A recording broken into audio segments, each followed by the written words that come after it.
Audio Jungle.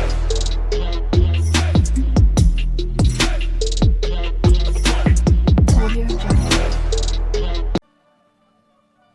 बरसाने में एक सेठ तो जी रहते आज सुनते हैं बागेश्वर बाबा को। बड़े अच्छे बाबा। बाबा ने सब क्या कथा बताया सुना रहे, कि ध्यान से सुनो। बड़े सौभाग्यशाली बरसाने में एक होते सेठ हैं जी रहते थे। जो बड़े बड़े भाग्यशाली अच्छे भगत होते हैं थे। जिनके घर बेटे होते हैं, और बड़े तीन बेटे, तीनों की सौभाग्यशाली शादी होते हो हैं गई, तीन जिनके घर बहुएं आ गई। बेटियां होती है। बेटियां लेकिन सौभाग्य से एक ही होती है, चिंता उनके मन तो में बेटियां को बोझ न बेटे समझे। तो हैं, और कितनी बड़ी पर बात बेटियां कही है हैं। गुरुदेव ने। और आइए मेरे इस वीडियो पागलों, को पूरा बड़े देखते हैं भाग्यशाली और होते समझते हैं हैं जिनके कि घर बेटियां बेटियां। सौभाग्य से क्यों होती है और बेटियां भाग्यशाली क्यों होती है। बेटा यदि स्वाभिमान है तो बेटियां प्राण हैं। बेटे यदि एक कुल का नाम रोशन करते तो बेटियां दो दो वंश का नाम रोशन करती हैं। और याद रखना, भाग्यशाली होते जिनके घर बेटियां होती हैं। बेटियां अभिशाप नहीं, वरदान है। बेटे मुकर जाएंगे पर 12 बजे रात को बेटे बिस्तर नहीं छोड़ेंगे, पर पिता हारा थका हुआ यदि काम से आएगा, बेटियां उठ करके कहेंगे पापा चाय बना दे तुम्हारी। बेटे बिस्तर ना छोड़ेंगे पर बेटियां उठ जाएंगी। मेरे प्रिय जनों, बेटियों को तुम अभिश्राप मत मानो, बेटियों को भोग्या मत मानो, स्त्रियों को तुम भोग्या मत मानो, पूज्या मानो। याद रखना, नारी निंदा मत करो। नारी रतन खदान, नारी से नर उपजे ध्रुव प्रहलाद समान। बेटियां भिखारियों के घर पैदा नहीं होती हैं। जिनका करेजा दान देने का होता है, वे कन्या दान करने का उनके घर होती है। एक जगह दो पुरुष बैठे थे, दोनों आपस में बात कर रहे थे। पुरुष एक व्यक्ति बोला मित्र से, भगवान की हम पर बहुत कृपा है, भगवान ने बेटे ही बेटे दिए। दूसरा चुप हो गया तो दूसरे से पूछा क्या बात है, तुम चुप क्यों हो गए? बोले हमें तो भगवान की कृपा से बेटियां हैं। तो पहला वाला मित्र बोला कोई बात नहीं, पर हमारे ऊपर तो भगवान की बहुत कृपा है जो भगवान ने 3-3 बेटे दिए हैं। दूसरे मित्र की बेटी छोटी सी 6 साल की वहीं खड़ी थी, हाथ पकड़ के बोली अंकल अंकल एक बात बोलूं? हाँ हाँ बोलो बेटा। अंकल, बेटियां भिखारियों के घर पे पैदा नहीं होती हैं, जिनका कलेजा दान देने का होता है उनके घर पैदा होती है। चुप हो गए। सेठ जी के पास सब था, 3-3 बेटे, 3-3 बहुएं, बस बेटी नहीं थी। यही चिंता में बरसाने में रहते थे। सुनो सेठ तुमको मिलो बरसाने को बास। एक महात्मा घर पर आए, सेठ जी चिंता में थे। क्या बात है? महात्मा ने पूछा सेठ जी चिंता में क्यों हो? सुनो सेठ तुमको मिलो बरसाने को बास। सेठ जी ने कहा महाराज आपकी कृपा से सब कुछ है, एक कमी है। क्या? बेटी नहीं है।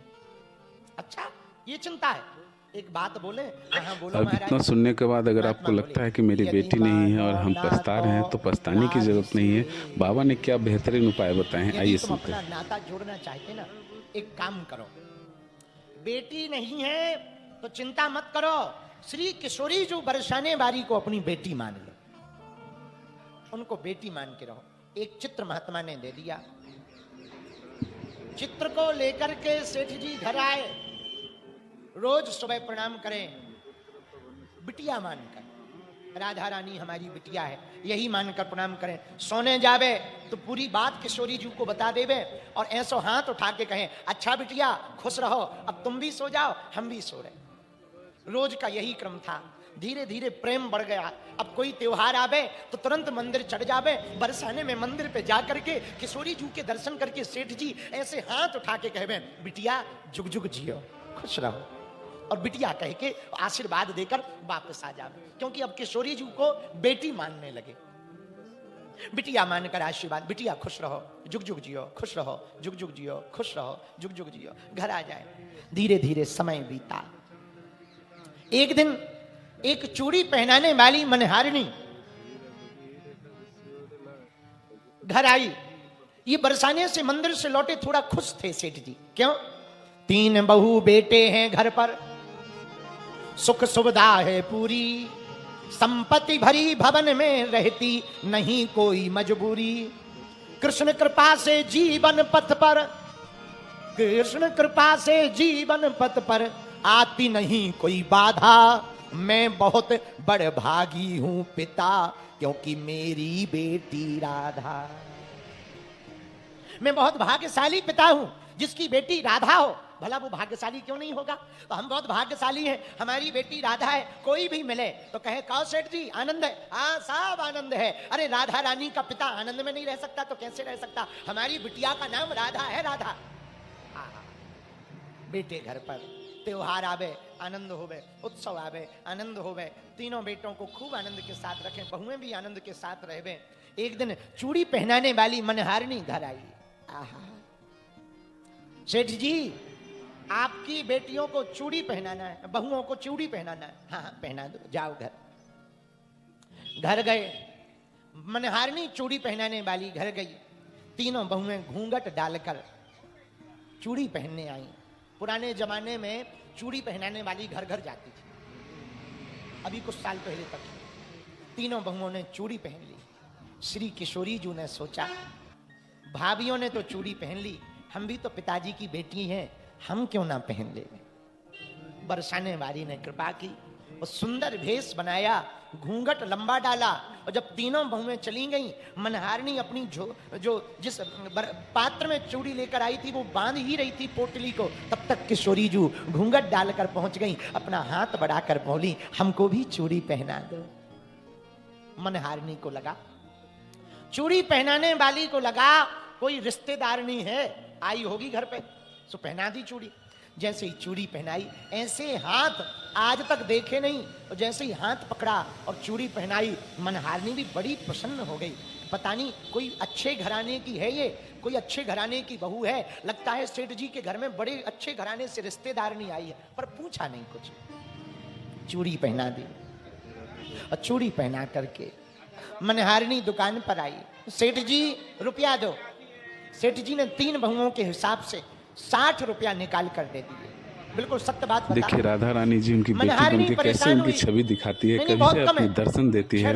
आइए इस वीडियो में जानते हैं कि राधा रानी को बेटी मानते हैं तो वो आपको किस तरीके से पेरा पार लगाते हैं, किस तरीके से दर्शन देते हैं।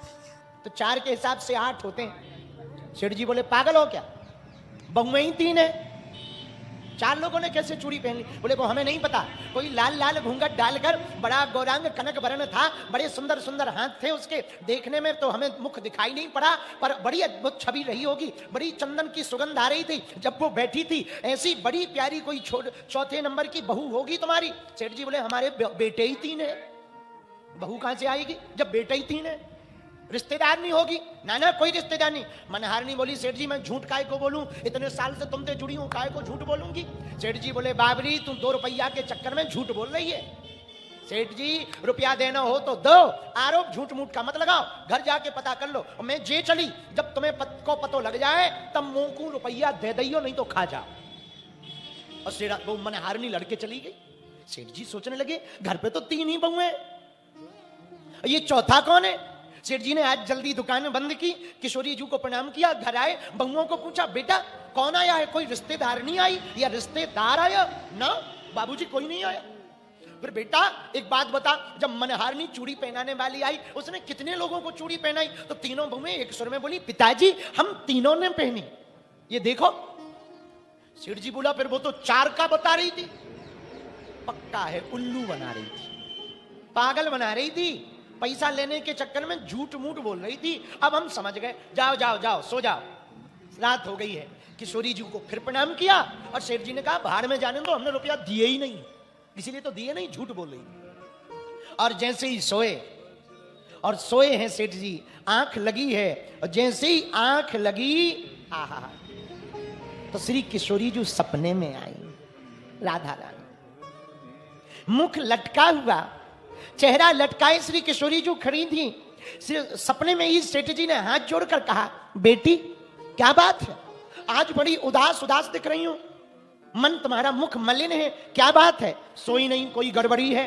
तब श्री किशोरी जी बोली तनया बनायो तात नात ना निभायो तुम।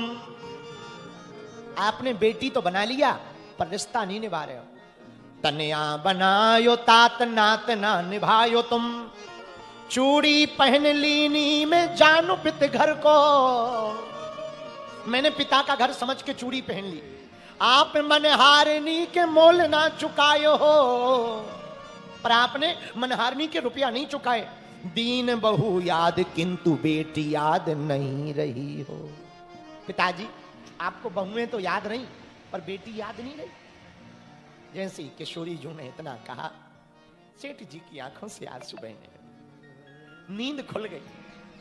सामने बेटी का चित्र श्री राधा रानी जी का लगा था। क्षमा मांगने लगे, उठक बैठक करने लगे। पोटली उठाई, रात को ही मनहारिणी के घर पहुंच गए। दरवाजा खटखटाया, अरे ओ मनहारिणी उठो उठो।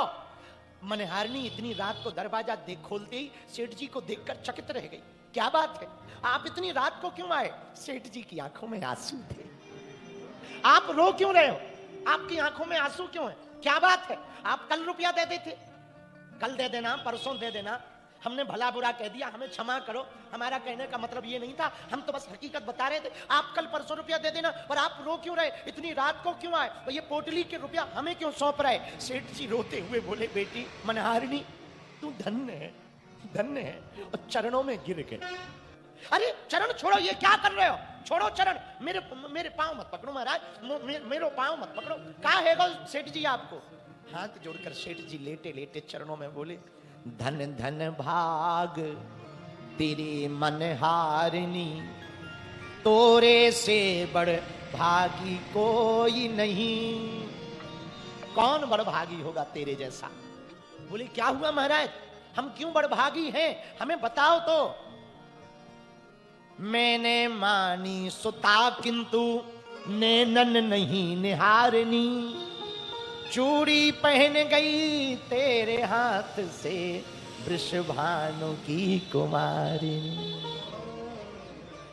हमने उसको बेटी माना, हमको तो दर्शन नहीं भये, पर धन्य है तू, तुम्हारे हाथों से श्री किशोरी जो चूड़ी पहने। हम पिता हैं, हमको दर्शन नहीं भये, लेकिन तुम्हें दर्शन क्या, श्री किशोरी जी के हाथ स्पर्श करने को मिल गए। अरे बड़भागी है, बड़भागी है, इसलिए तेरे चरण छू रहे हैं। ये रुपया ले ले, 2 रुपया नहीं 10 ले ले, हमें आशीर्वाद दे दे। मनहारिणी की भी आंखों से आंसू बहने लगे और रोते हुए बोली, सेठ जी जब स्वयं श्री किशोरी जी हमारे हाथों से चूड़ी पहन गई, अब क्या मोल लेना, क्या धन लेना, अब तो जीवन ही उनके नाम का।